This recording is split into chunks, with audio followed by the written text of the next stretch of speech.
పశ్చిమ బెంగాల్లో రెండో విడత పోలింగ్ పోరు రసవత్తరంగా మారింది. భవానీపూర్లో సీఎం మమతా బెనర్జీ, బీజేపీ అభ్యర్థి సువేందు అధికారి మధ్య పోరు వ్యక్తిగత విమర్శలకు దారితీసింది. పోలింగ్ కేంద్రం దగ్గర ఇరువురు నేతలు ఎదురుపడటంతో అక్కడ ఒక్కసారిగా రాజకీయ వేడి రాజుకుంది. మమతా బెనర్జీ కూర్చుని ఉన్న చోటుకే వచ్చిన సువేందు అధికారి ఆమెను ఉద్దేశించి సంచలన వ్యాఖ్యలు చేశారు. ఆమెను చూడండి, ఆమెకు ఎవరు ఓటేయరు అని వ్యాఖ్యానించారు.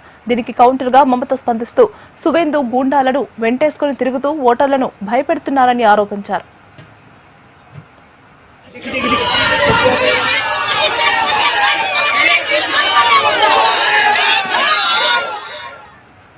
బెంగాల్లో ఎన్నికల నిర్వహణ తీరుపై మమతా బెనర్జీ తీవ్ర స్థాయిలో ధ్వజమెత్తారు. కేంద్ర బలగాలు ఎన్నికల సంఘం తీరును ఆమె తప్పుబట్టారు. బీజేపీ రిగ్గింగ్ కు పాల్పడుతోందని, కేంద్ర బలగాలు టీఎంసీ కార్యకర్తల ఇళ్లలోకి చొరబడి ఓటర్లను భయపెడుతున్నాయని ఆరోపించారు. ఎన్నికల సంఘం పరిశీలకులు ఉగ్రవాదుల్లా ప్రవర్తిస్తున్నారని అన్నారు. రాష్ట్రంలో చాప్రా, శాంతిపూర్, భంగర్ వంటి ప్రాంతాల్లో ఉద్రిక్త పరిస్థితులు నెలకొన్నాయి. ఫల్తా బూత్ వద్ద ఆందోళనకారులు నినాదాలు చేయడంతో పరిస్థితిని అదుపు చేసేందుకు పోలీసులు లాఠీ చార్జ్ చేశారు. అవాంఛనీయ ఘటనలు జరుగుతున్నప్పటికీ ఓటర్లు భారీగా తరలివస్తున్నారు. సాయంత్రం 3 గంటల వరకు 78.68% పోలింగ్ నమోదైంది. సాయంత్రం మరింత పోలింగ్ శాతం పెరిగే అవకాశం ఉంది.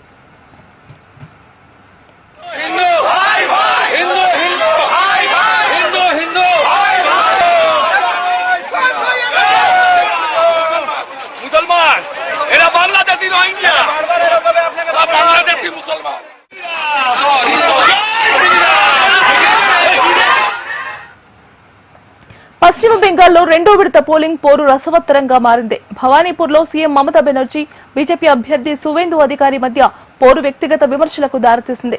పోలింగ్ కేంద్రం దగ్గర ఇరువురు నేతలు ఎదురుపడటంతో అక్కడ ఒక్కసారిగా రాజకీయ వేడి రాజుకుంది. మమతా బెనర్జీ కూర్చుని ఉన్న చోటికే వచ్చిన సువేందు అధికారి ఆమెను ఉద్దేశించి సంచలన వ్యాఖ్యలు చేశారు.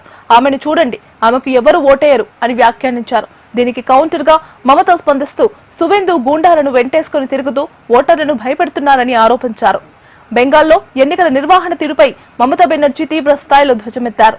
కేంద్ర బలగాలు ఎన్నికల సంఘం తీరును ఆమె తప్పుబట్టారు. బీజేపీ రిగ్గింగ్ కు పాల్పడుతోందని, కేంద్ర బలగాలు టీఎంసీ కార్యకర్తల ఇళ్లలోకి చొరబడి ఓటర్లను భయపెడుతున్నాయని ఆరోపించారు. ఎన్నికల సంఘం పరిశీలకులు ఉగ్రవాదుల్లా ప్రవర్తిస్తున్నారని అన్నారు. రాష్ట్రంలోని చాప్రా, శాంతిపూర్, భంగర్ వంటి ప్రాంతాల్లో ఉద్రిక్త పరిస్థితులు నెలకొన్నాయి. ఫల్తా బూత్ వద్ద ఆందోళనకారులు నినాదాలు చేయడంతో పరిస్థితిని అదుపు చేసేందుకు పోలీసులు లాఠీ చార్జ్ చేశారు. అవాంఛనీయ ఘటనలు జరుగుతున్నప్పటికీ ఓటర్లు భారీగా తరలివస్తున్నారు. సాయంత్రం 3 గంటల వరకు 78.68% పోలింగ్ నమోదైంది. సాయంత్రం మరింత పోలింగ్ శాతం పెరిగే అవకాశం ఉంది.